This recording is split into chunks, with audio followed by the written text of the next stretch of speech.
Johnny Munoz Jr. and Jamey Simmons in the bantamweight division. Johnny Munoz Jr., 10 wins and 1 loss. Pretty much the same age at 28 years old and 28 years old. A little bit taller and a little bit of a reach advantage right there. But in the fight with Jamey Simmons and Johnny Munoz Jr., it's very clear where both fighters want the fight to be. Jamey Simmons wants to go out there and box with Johnny Munoz Jr. and get the knockout win in the first or second round.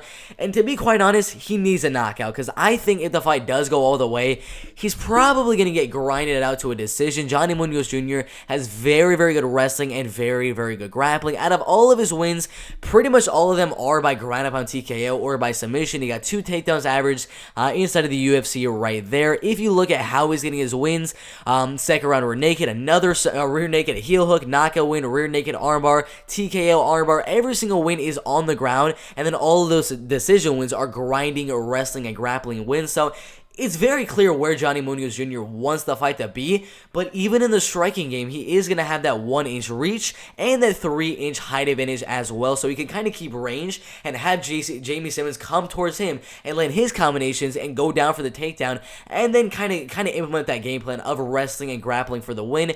I think this is a very simple prediction for Johnny Munoz Jr. He's the better grappler, the better wrestler. He's going to have the height and the reach advantage as well, which is going to force Jamey Simmons to close the distance, and when he closes the distance on a wrestler or grappler to land your strikes, you're going to get a little overzealous at times, and eventually Johnny Munoz is going to level change, go down for the takedown, and then eventually start controlling you on the ground with a wrestling, ground and pound, and submission game. I mean, 91% going Munoz Jr. I would not blame them. I mean, Johnny Munoz Jr.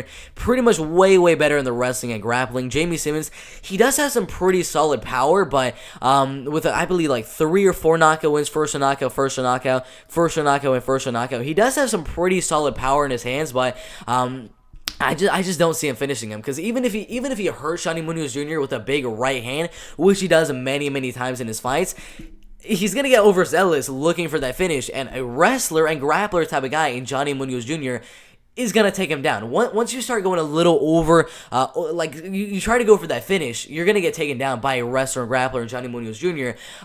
So it's a pretty easy prediction in my opinion. Johnny Munoz Jr. is going to go out there, keep the fight even on the feet, at range, have Jamey come to him, land the takedowns, and control the fight on the ground.